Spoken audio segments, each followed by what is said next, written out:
ऐसा इत्तेफाक भी कभी कभी होता है कि मैं लोकल सफ़र करता हूँ, बसों में, ड्राइवों पे। इस जिक्र के सदक़े में कहाँ कहाँ हमें जाना पड़ा, कभी लंबे सफ़र भी होते हैं। तो मेरी आदत ये है कि मैं सफ़र नोहे सुने बगैर नहीं करता। हैंड्स फ्री लगा के सारे, ज़रा मैं भी तो जवान हूँ ना, तो हैंड फ्री लगा के, तो मेरी आदत यही है, मेरा सफ़र गुजरता ही नहीं जब तक मैं नोहे ना सुन लूँ। एक मर्तबा जो हुआ, कर दूँ बात, तकरीबन ये 5 साल पहले की बात है। लाहौर से मैं सियालकोट जा रहा था, 5 साल से भी शायद पहले की बात। हमारे साथ हमारे कुछ भाई थे जो अक्सर सफ़र में रहते हैं।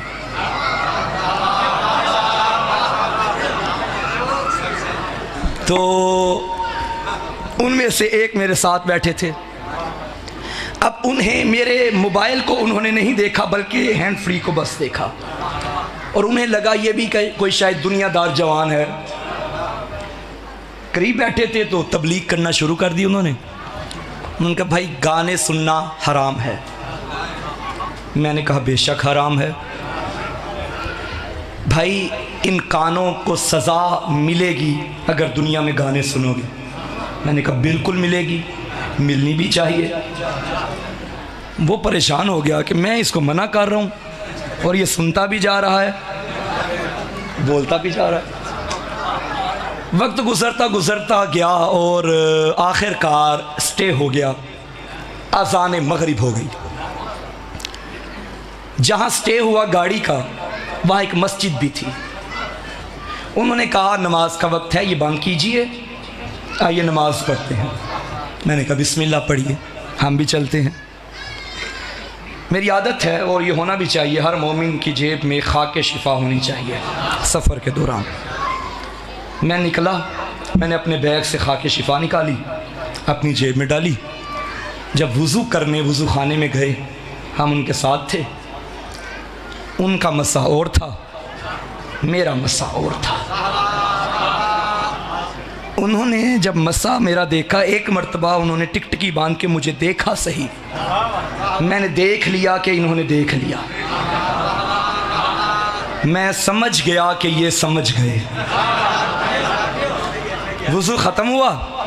वज़ू ख़त्म होने के बाद अब उन्होंने मुझे नहीं कहा कि जमात के साथ आके पढ़िए, वो जा रहे थे आगे आगे, मैं उनके पीछे पीछे। अब मैंने वही खाके शिफा सजदागाह निकाली, आगे रख दी। जहाँ उनकी सफ़ थी, कोने में मैं खड़ा था, यहाँ बाकी हमारे भाई खड़े थे। उनके हाथ यहाँ, मेरे हाथ यहाँ। नमाज ख़त्म हुई। मेरे साथ जो मेरे दोस्त थे, वो एक तरफ वो बैठे थे गाड़ी में और दूसरी तरफ हमारे ये भाई बैठे हुए थे।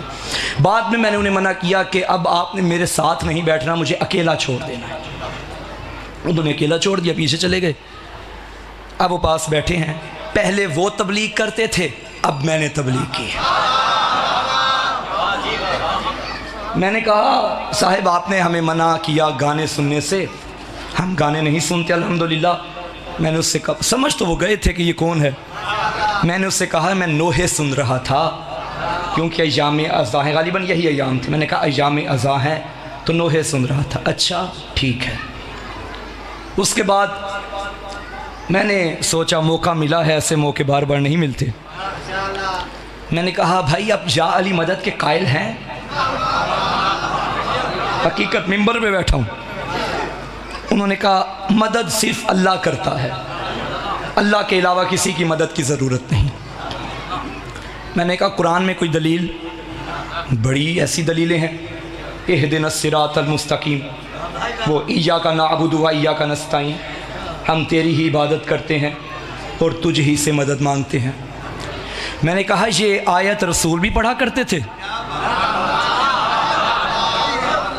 जाहिर है भाई, रसूल खुदा पे ये कुरान नाजिल हुआ तो नबी करीम सल्लल्लाहु अलैहि वसल्लम भी ये आयत पढ़ा करते थे। मैंने कहा बिल्कुल। जैसे ही उन्होंने नबी करीम बोला, मैंने बोला अल्लाहुम्मा सल्ली अला मुहम्मद व आले मुहम्मद। खैर वो समझ तो गए कि यहाँ बात कोई और है। मैंने कहा जब नबी करीम पढ़ते थे तो अल्लाह ने नबी से क्यों फरमाया वयक़ूलुल्लज़ीना कफ़रू लस्त मुरसला क़ुल कफ़ा बिल्लाहि शहीदम बैनी व बैनकुम वमन इंदहु इल्मुल किताब। ए हबीब, जो तेरी रिसालत को न माने तूने इनसे नहीं लड़ना, इनसे कह दे मेरे लिए अल्लाह काफ़ी है और वो काफ़ी है जिसके पास पूरी किताब का इल्म है। मैंने कहा भाई मुझे इतना बता दीजिए, क्या अल्लाह काफ़ी नहीं होता? उन्होंने कहा अल्लाह काफ़ी होता है। मैंने कहा ये अल्लाह के साथ ये दूसरा कौन है जो काफ़ी है? मैंने कहा भाई मुझे ईमान से बताना, जब अली के बगैर मोहम्मद का गुजारा नहीं, तेरा मेरा गुजारा कैसे हो गया?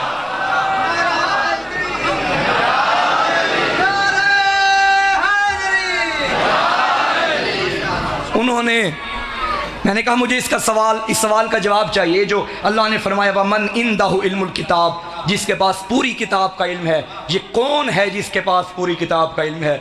उन्होंने कहा जी ये हमारे अमीर साहिब बताएंगे जो पीछे बैठे हुए हैं। मैंने कहा अगर इजाज़त दें तो मैं उनके पास चला जाऊं। मेरे उठने से पहले वो पहुंच गए। फिर मैंने सोचा छोड़े, सलवात भेजी पर मोहम्मद वाला।